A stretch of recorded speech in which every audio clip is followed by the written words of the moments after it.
At the end of my mission, Mom and Dad came and picked me up in Sapporo.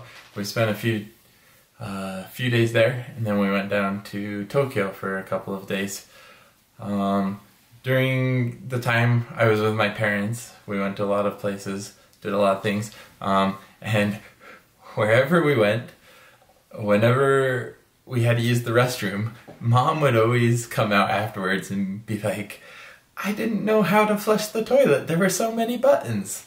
In Japan, a lot of toilets have a lot of buttons. I'll try to include a picture if I can, right here, hopefully,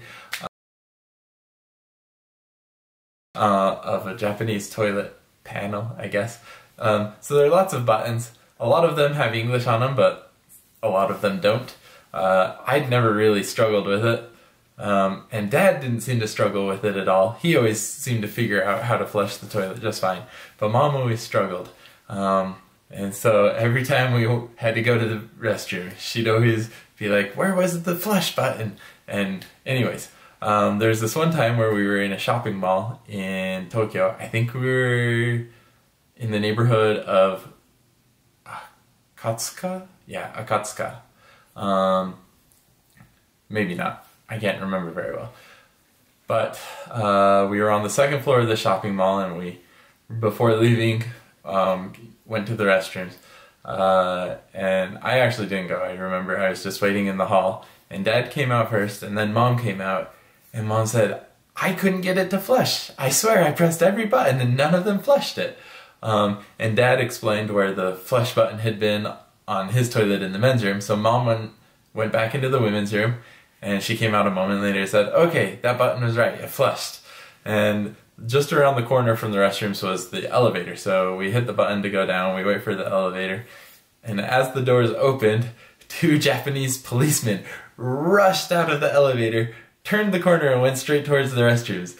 It caught us off guard, but we just sort of walked into the elevator and closed the door, and we were thinking, well, that was strange. And as we were riding down the one story in the elevator, Mom said, "I wonder if that's what that red button was." And so apparently there was a red panic button in her bathroom. I don't know that I ever saw those when I was a missionary. I doubt they have them in men's rooms, but apparently in some of the women's restrooms in Japan, they have red panic buttons. And Mom, in all of the commotion of pushing all the buttons trying to get the toilet to flush, she had pushed the panic button. And so these two policemen were responding to Mom's distress call. We obviously weren't in the restroom, and so I'm sure the policemen were very confused, but we got out of the elevator, and I was sort of explaining to Mom and Dad that what I just said, that I thought that she'd probably pressed the panic button, and that's why the policemen were there. And as we were walking out of the shopping mall, two more policemen rushed up on bicycles, and they sort of tossed their bicycles aside and hurried and rushed into the shopping mall. So Mom, yeah, she accidentally called the Japanese police when we were in Japan. It was exciting.